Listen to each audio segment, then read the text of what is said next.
Hello everyone, this is Anurag Baghel and welcome to magnet brains, जहां बच्चों आपको क्लास केजी से क्लास 12 तक की फ्री एजुकेशन प्रोवाइड की जाती है। और बच्चों, हम इसी सिलसिले को आगे बढ़ाएं तो पिछली क्लासेस में हम क्या बात कर रहे थे? हम पिछली क्लासेस में बात कर रहे थे गैस लॉ के बारे में। किसके बारे में बात कर रहे थे मेरे बच्चों? गैस लॉ के बारे में। जस्ट एक मिनट में समराइज करूंगा क्योंकि कहानी पता होनी चाहिए। तो हमने पिछली क्लासेस में गैस लॉ के बारे में बात करी थी और हमने बात करी थी किसके बारे में? गैस लॉ के बारे में बात करी थी। और हमने बात करी थी किसके बारे में? बॉयल्स लॉ के बारे में।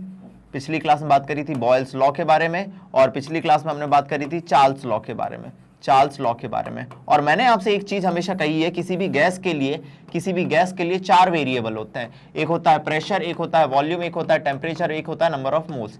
अब ध्यान दीजिए, अगर दो के बीच का रिलेशन जब भी देखेंगे तो हमें अलग अलग लॉ देखने मिलेंगे। बॉयल्स लॉ ने क्या कहा कि भैया आप टेम्परेचर कांस्टेंट रखो। चार्ल्स लॉ ने क्या कहा? भैया आप प्रेशर कांस्टेंट रखो, ठीक है, और फिक्स अमाउंट ऑफ गैस ले लो। तो ये जो बॉयल्स लॉ था, प्रेशर वॉल्यूम रिलेशनशिप था, pressure is inversely proportional to V.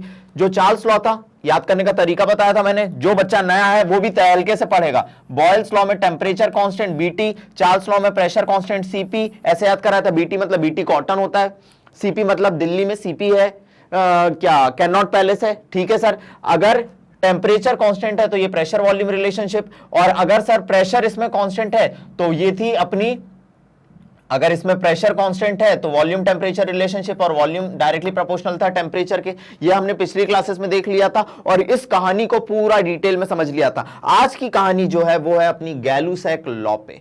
जो गैलुसैक लॉ है बच्चों अपना, ये है प्रेशर वॉल्यूम, अरे ये है अपना pressure volume relationship, pressure temperature relationship. कैसा रिलेशनशिप है मेरे बच्चों? प्रेशर और टेम्परेचर के बीच का रिलेशनशिप होता है। कहानी क्या है, मोह माया क्या है, आज की क्लास की अपनी निकालिए कॉपी, निकालिए पेन, फुल एनर्जी और फुल जोश के साथ कहानी को शुरू करते हैं। तो देखते हैं आज की कहानी को, ध्यान दीजिएगा। गैलुसैक लॉ, ध्यान दीजिए। एनसीईआरटी में ये आर्टिकल अपना दिया हुआ है 5.5.3।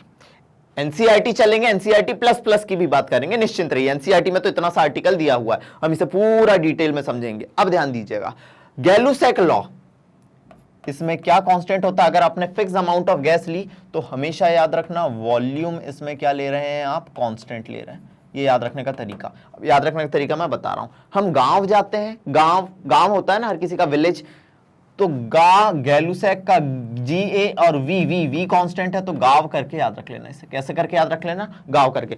बॉयल्स में टेम्परेचर कांस्टेंट अगर फिक्स अमाउंट ऑफ गैस ली, चार्ल्स में प्रेशर कांस्टेंट अगर फिक्स अमाउंट ऑफ गैस ली, अगर फिक्स अमाउंट ऑफ गैस इसमें ली तो गैलुसैक में वॉल्यूम कांस्टेंट। बिल्कुल एकदम इजी तरीके से देखेंगे, वॉल्यूम अपना कांस्टेंट आ गया। चलिए सर शुरू करते हैं।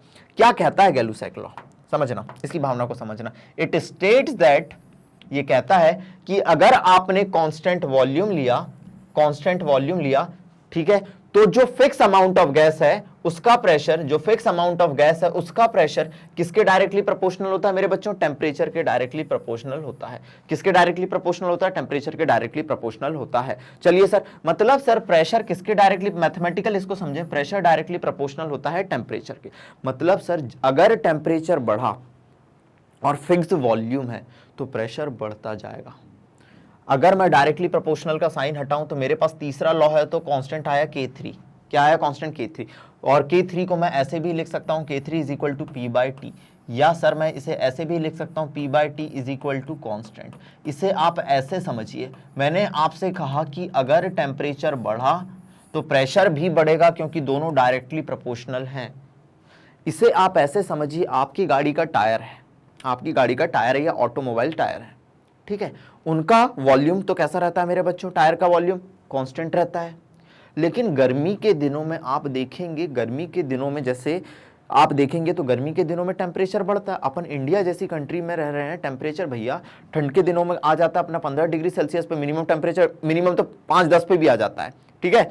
और गर्मी के दिनों में 45-48 तक आजकल जाने लगा है। ग्लोबल वार्मिंग का असर तो देखने मिल ही रहा है, सीधी सी बात है। आप लोग पेड़ काट रहे हैं, एसी कॉन्स्टेंटली यूज कर रहे हैं, आप फ्रिज यूज कर रहे हैं, ये सब जितनी भी मतलब है इसकी वजह से ग्लोबल वार्मिंग हो रही है, ठीक है।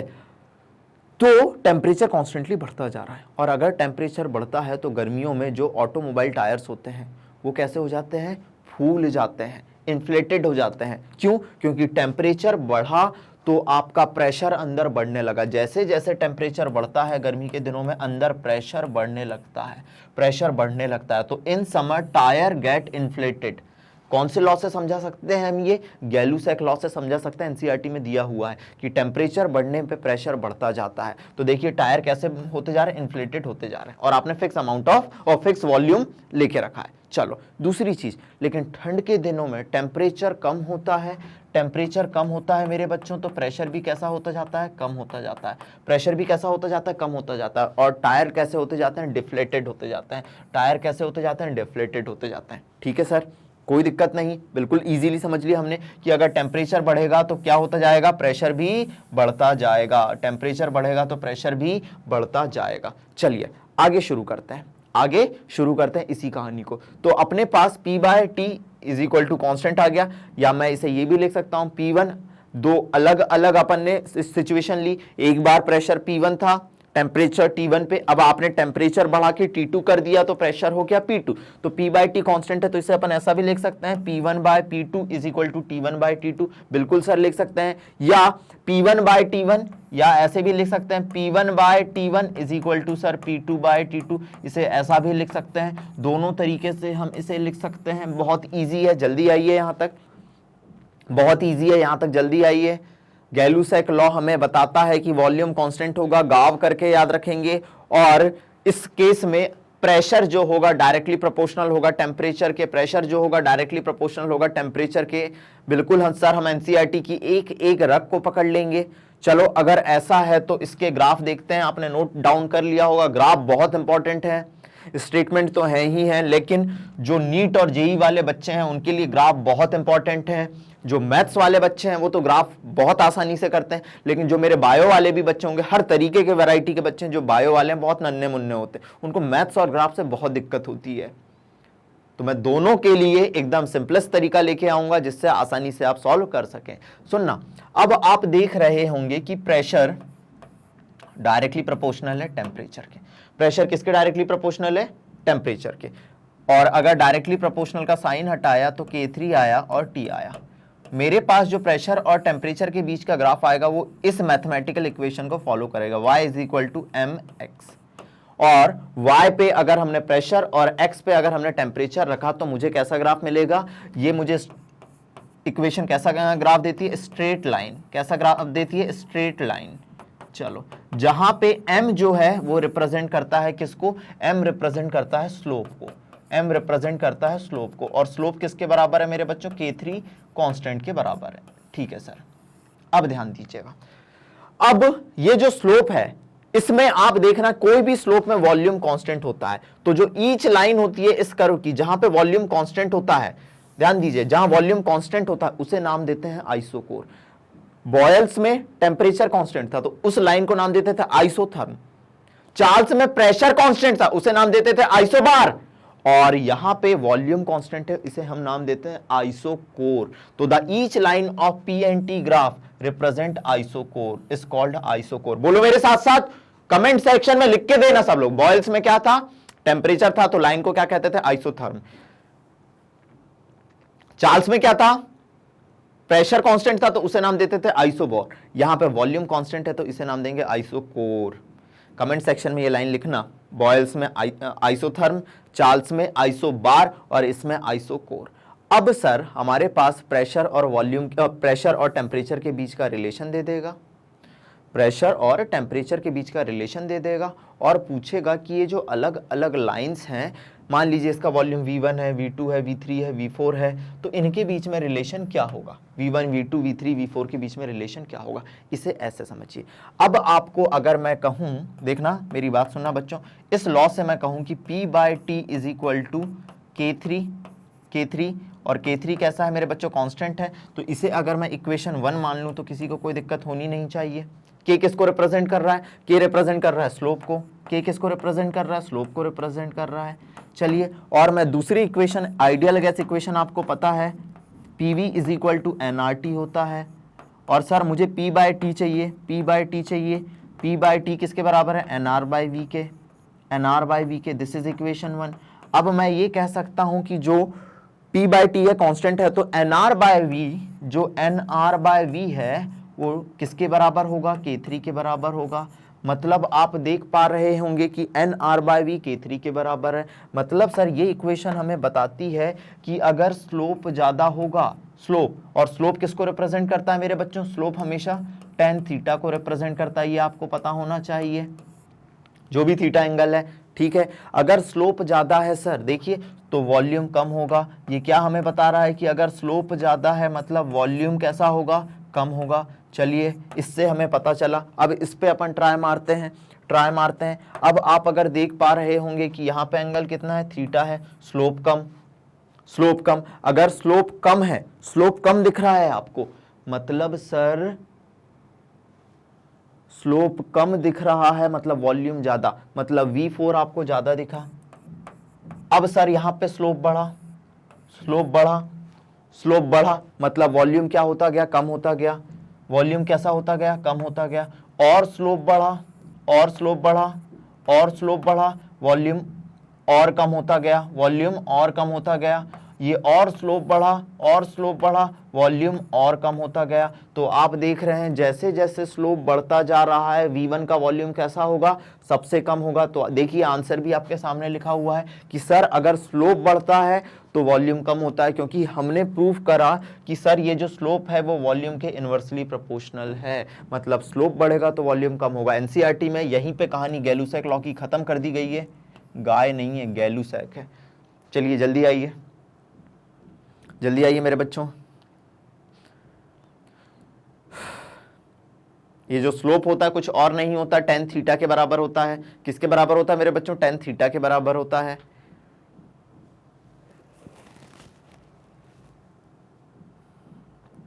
चलिए आगे बढ़ाता हूं कहानी को। लिख लिया, नोट डाउन कर लिया सबने। चलिए सर मैं अब एनसीईआरटी प्लस प्लस की बात करता हूं। This is Gay Lussac law. NCERT plus plus की बात करता हूं, बियॉन्ड एनसीईआरटी जाता हूं। अब मेरे पास था एक रिलेशन, अलग अलग ग्राफ दिए हुए हैं उसे अपन समझते चलते। मेरे पास रिलेशन था P is directly proportional to T, या P is equal to K3 into T, या P/T is equal to K3। चलिए सर ये मेरे पास रिलेशन था। अब मैं इसी को मैं इधर log on both the side ले लूं, इस इक्वेशन को पकड़ के। ये मेरे पास रिलेशन था P is equal to K3 into T. चलो अगर मैंने लिया तो log P is equal to log K3 plus log T, या मैं इसे ऐसे लिख दूं log P is equal to log T plus log K3। ये मैंने लिख दिया। अब अगर आप देख पा रहे होंगे कि ये कौन सी मैथमेटिकल इक्वेशन को रिप्रेजेंट कर रहा है, तो ये y एक्सिस पे है, ठीक है, ये x एक्सिस पे है, और ये c, और m मतलब स्लोप, और स्लोप कितना दिख रहा है आपको, 1 दिख रहा है इसका स्लोप, मतलब पॉजिटिव स्लोप है। मतलब sir y is equal to M X plus C, इसका स्लोप कैसा आएगा, पॉजिटिव आएगा। ये देखिए स्लोप पॉजिटिव आ रहा है, और ये किसको रिप्रेजेंट कर रहा है, इंटरसेप्ट को रिप्रेजेंट कर रहा है। किसको रिप्रेजेंट कर रहा है मेरे बच्चों, इंटरसेप्ट को रिप्रेजेंट कर रहा है। इंटरसेप्ट कितना हुआ आप बताइए, log K3 के बराबर। और K3 अब भी आपने पीछे वाले पेज में देखा था, K3 किसके बराबर था, ओहो मैंने मिटा दिया। K3 आपका था किसके बराबर, NR/V के बराबर। मतलब ये जो इंटरसेप्ट है सर ये किसके बराबर है, log K3 के बराबर है, या NR/V के बराबर है।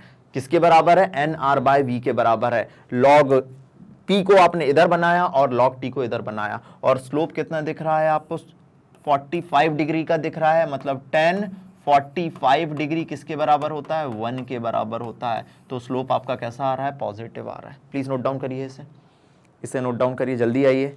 y is equal to M X plus C वाला ग्राफ है, इसीलिए आपको स्लोप पॉजिटिव दिख रहा है।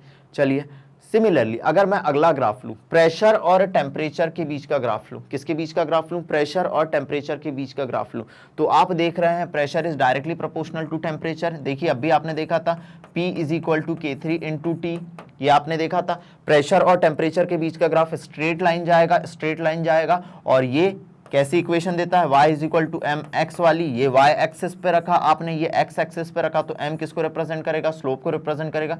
स्लोप किसके बराबर होगा, K3 के बराबर होगा। और K3 किसके बराबर आएगा, ये थीटा एंगल मतलब tan थीटा के बराबर। अब मैं समझा ही देता हूं, इसे अगर इक्वेशन 1 माना तो PV इज इक्वल टू क्या होता है मेरे बच्चों, nRT होता है, nRT होता है। इससे आपका आया P/T is equal to K3।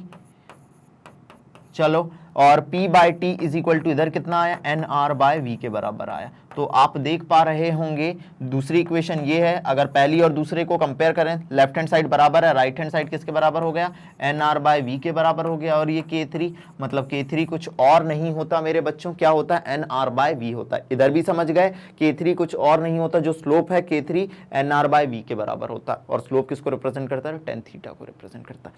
ठीक है सर, इसको भी समझ गए, इसको भी समझ गए। अब दूसरी चीज, अब आपको पता है P/T कैसा है, कांस्टेंट है।